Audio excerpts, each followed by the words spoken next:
we left the resort, it was sunny and getting kind of hot, and then we just drove like 10 minutes up the road and everything is really foggy. It's the first time we're really actually in the fog. Yeah. For the whole time we've been in California. I'm kind of surprised. We headed back up north a little bit on Highway 1 to Pescadero. We had heard that this was a cute town and had a special bakery where we could get some supplies for our hike later on that day. It's just like home, tiny coffee.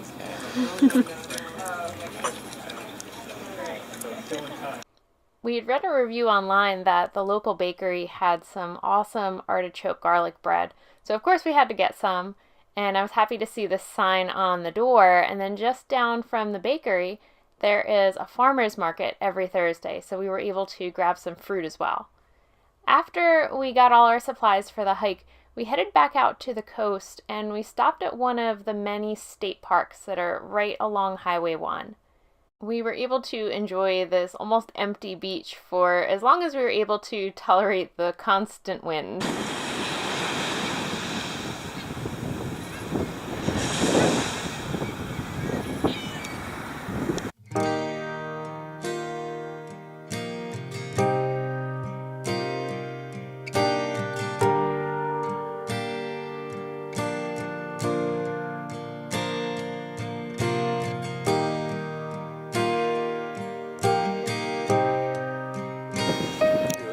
There's a crab.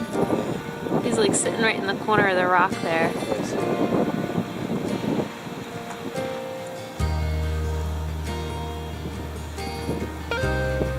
Little tiny fish.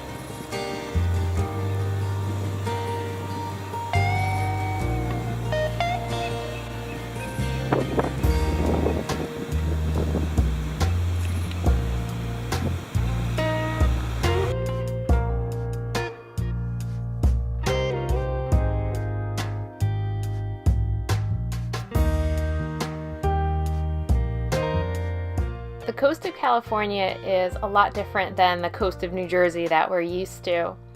There are rocks along most of the shoreline, and this creates little tide pools where the waves go in and out, and it creates these environments where all sorts of sea urchins and little fish and crabs can live.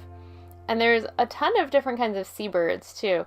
There are lots of pelicans and of course seagulls. But you see a lot of variety where New Jersey is pretty much just seagulls.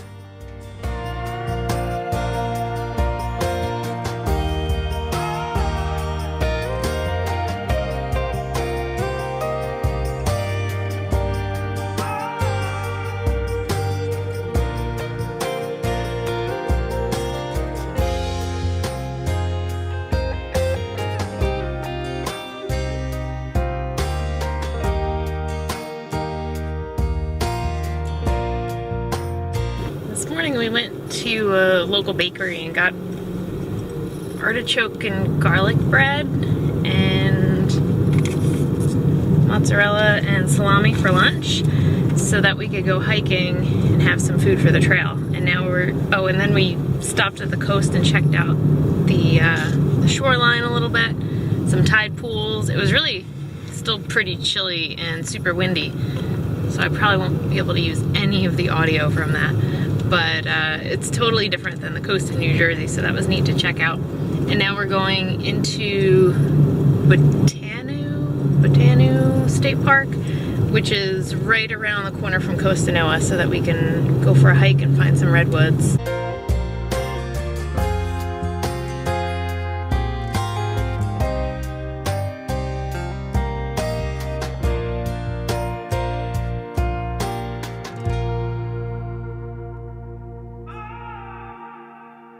Alright, hiking through the redwoods.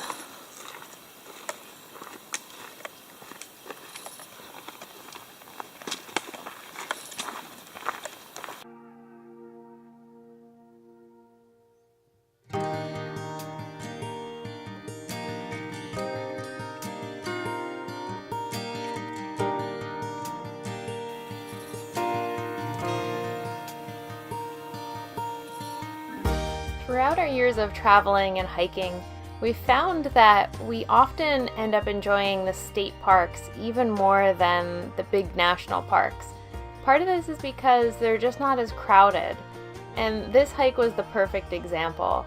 It was a beautiful trail, and during the whole day that we were hiking, we only ran past one other couple on the trail, where in the national parks we've had situations where we couldn't find parking and there were so many people on the trail, you just feel like you're following the person in front of you. So we really enjoyed the solitude and the quiet that we found on this hike.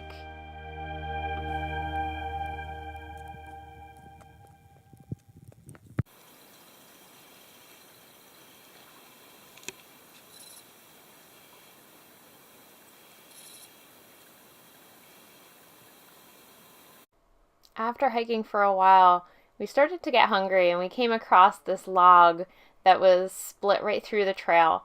So we took out all the stuff that we had gotten in Pescadero that morning, and we started to realize why this artichoke garlic bread has such a big reputation in the area. The inside of the bread is literally filled with chunks of roasted garlic and artichokes. It was an awesome trail lunch. Shh. You're scaring the wildlife.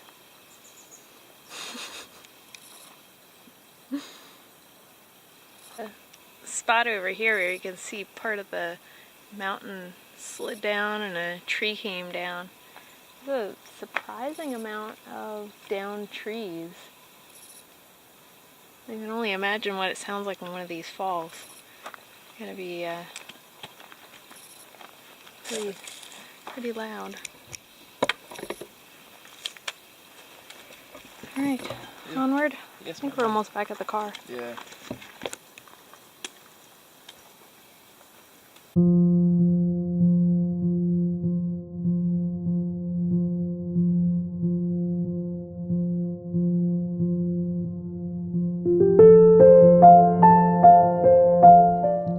The next morning, after I had recovered from our hike the day before, I got up pretty early.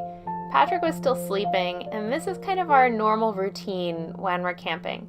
Patrick sleeps a little bit later than I do, and normally I'm not a morning person at all, but for some reason when I'm hiking and there's that excitement of a new trail to explore or something to see, I don't mind getting out of bed in the morning. And since I was out on the trail early, I got to see this herd of deer going across the grass and the dunes from the beach.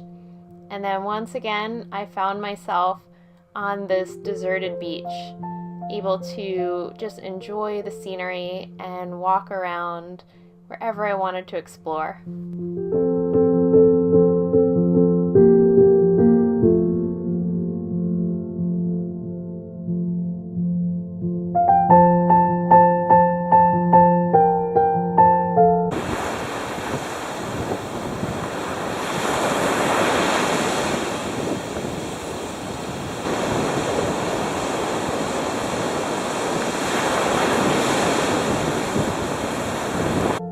This section of beach is directly in front of Costanoa's property.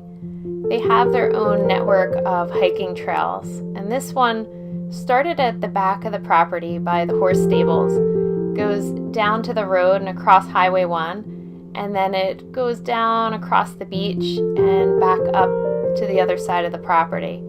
It's a nice walk, and it takes you over dunes and across different sections of beaches, so you can really get a feel for the whole state park system in California, where they've taken so much care to preserve the natural habitat right along the ocean.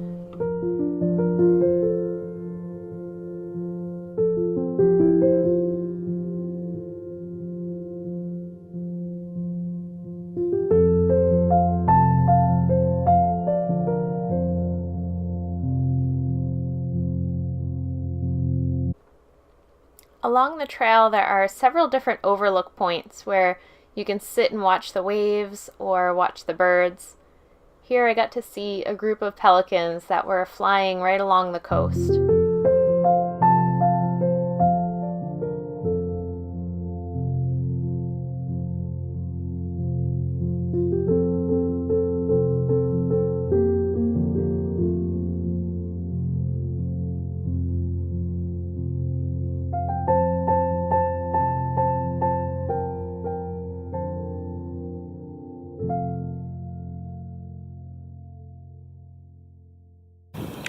We just walked the full loop out from behind the horse stables down to the beach and around, and it comes up right at the main driveway on Rossi Drive to go back into Costanoa, and it was definitely worth it. It was an awesome loop. I'm actually really impressed. It goes through the state park, and I guess I was up early enough because I was the only person on the beach.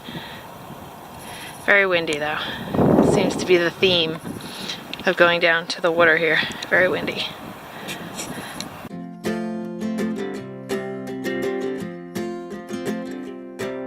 After checking out of Costanoa, we headed south to Ano Nuevo State Park. We wanted to stop here because it's known for its colony of elephant seals. We picked up a permit at the visitor center and then started to hike down toward the beach. So we have to hike out like all the way toward the end to get the seal. Yeah. Yeah. Alright. I'm guessing it's 2 in, 2 out. Yeah, but it's pretty flat, so you could probably do it quickly. Mm. Oh wow. That's right, that's probably now. Is that This is a skull of an elephant seal. They're huge. male and female? Wow. It's a very flat, easy trail. It's actually ADA accessible to get down this far anyway. I know they said we're going to have to climb the dunes a little bit farther in, but it's a very easy trail. Alright, let's go find the seals.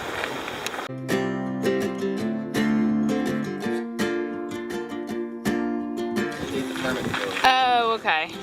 So we got the permit. We're good. Yeah.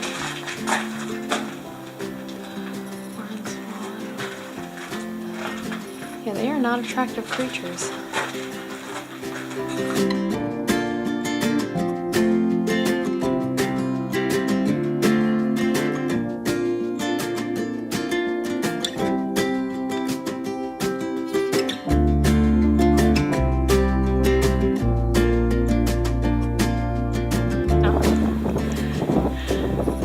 There's a couple trails. Maybe we should look at the sign. I hear them.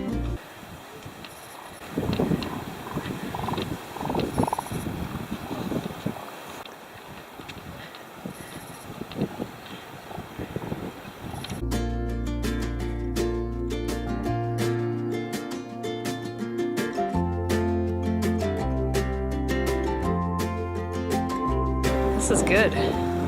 This is way closer than Point Reyes. At the end of the hike, there's an overlook area, and this is the area that you have to make sure that you have a permit to get to. The reason that you need a permit is basically just to make sure that you're not going to do anything dumb around the elephant seals. And there's also a volunteer naturalist that stays at the overlook station. And this was nice because they were there to give you information about the seals and really explain what was going on.